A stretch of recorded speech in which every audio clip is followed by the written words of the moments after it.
Hi everyone and welcome to this drawing video. In this video I'm working on a drawing of a butterfly. In terms of the materials I'm using, I'm starting off sketching with a mechanical pencil with HB leads and I'm using smooth Bristol board paper, and then for the colouring I used Prismacolor pencils. But please don't worry too much about the equipment you're using. As long as you have a basic pencil and colour pencils in front of you, you'll be able to create something like this.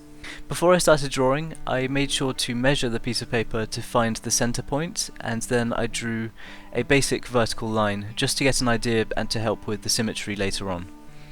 With this line sketched, it meant that I could work on the butterfly's body, and for this I just sketched a series of very basic shapes that you can see. The butterfly's body is split into two main sections, and I also made sure to include the two antennae. When it came to sketching the butterfly's wings, it was really important to find the symmetry. So I used a ruler to sketch a horizontal line that's kind of at the same level as the butterfly, like a midpoint of the butterfly's head, and this line would be used to guide the top of the wings. I also made sure to measure the length of each wing to make sure that they were symmetrical in that sense as well. In this case they were both, I think, about 13 centimeters, so I used that to measure from the center line outwards on each side.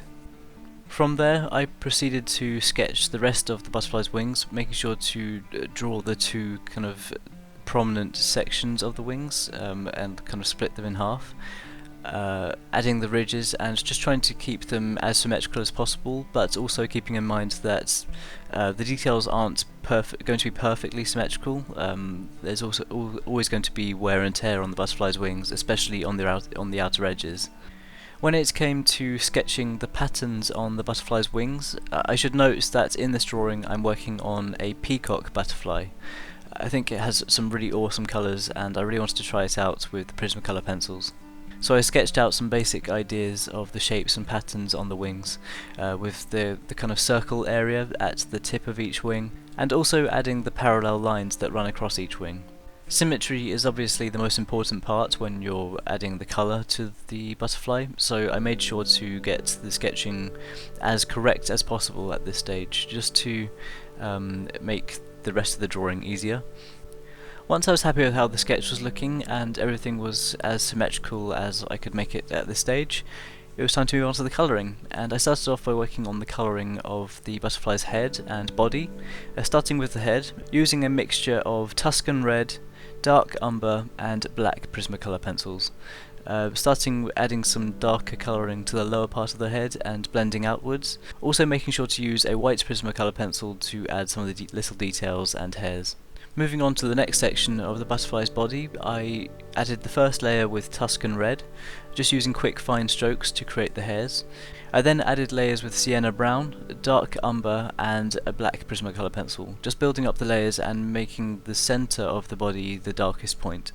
For the next section of the butterfly's body, it was important to create layers, so I started by using a black Prismacolor pencil to just get a rough idea of the different sections of the body, and then I used the Tuscan red to add a little bit of colouring to the centre part of the body, and then I used the sienna brown to add a full layer of colouring over the top of that. Around the outer edges I used a dark umber to add some darker brown colouring.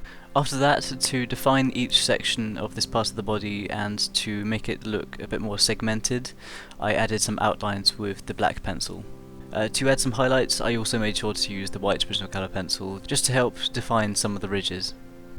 Once the body was coloured, it was time to start adding colour to the wings, and I started by adding colour to the left one. And I kind of used a process that I hadn't used before. I really wanted to try it out and see the kind of texture it gave. So you can see on this first part of the wing I'm adding some kind of layers of black pencil. I kind of just add all of the dark areas first, and then I used a cream Prismacolor pencil to blend in between them, making sure to pick up all of the black pencil as I'm going as well. And it kind of blended out streaks of colour, and this is the kind of effects I wanted it to give. Just adding texture in a more relaxed way. I actually followed this same process throughout colouring the wings, starting by adding the darkest colouring first, so in most of the cases adding the black Prismacolor pencil first, adding the dark browns and that kind of thing, and then adding the lighter colours over the top of that, kind of blending out the edges and just creating these streaks of texture.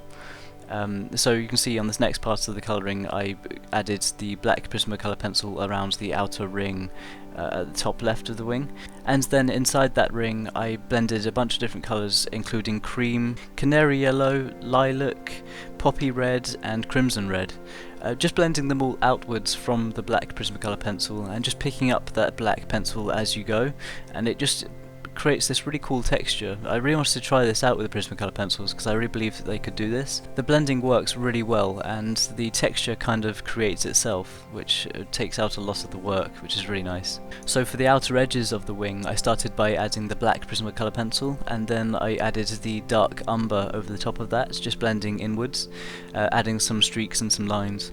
Also using the black Prismacolor pencil to define some of those lines, and then adding white Prismacolor pencil over the top of that to just blend inwards and just pick up all of those colours and create that texture. It's such a fun way to work, and the blending just creates this texture without you actually having to really try and define all of those details, and I believe that it really does make the drawing look a bit more natural. For the red section of this top wing I added the darker colouring towards the top using the crimson red, blending downwards towards the poppy red at the bottom, also using a little bit of Spanish orange, also using the crimson pencil to define the lines that run parallel across this wing as well. The inner section of the wing is a little bit more textured and detailed, so I started by using the black Prismacolor pencil to add some little streaks of lines, also using the dark umber, and then using the white Prismacolor pencil over the top of that to blend them and just kind of flatten the texture. Then I used the black and the brown pencils again to just build up the layers over the top.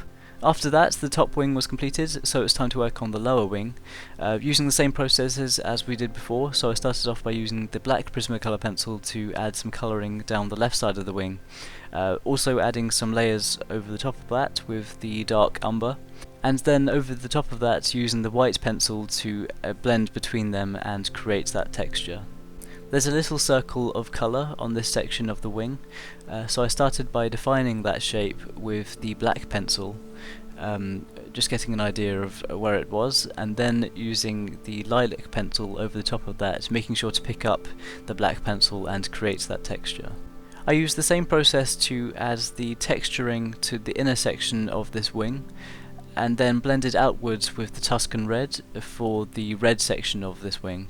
The main colour used for this part, it was crimson red, but I also used the Tuscan red to create those streaks of parallel lines running across the wing.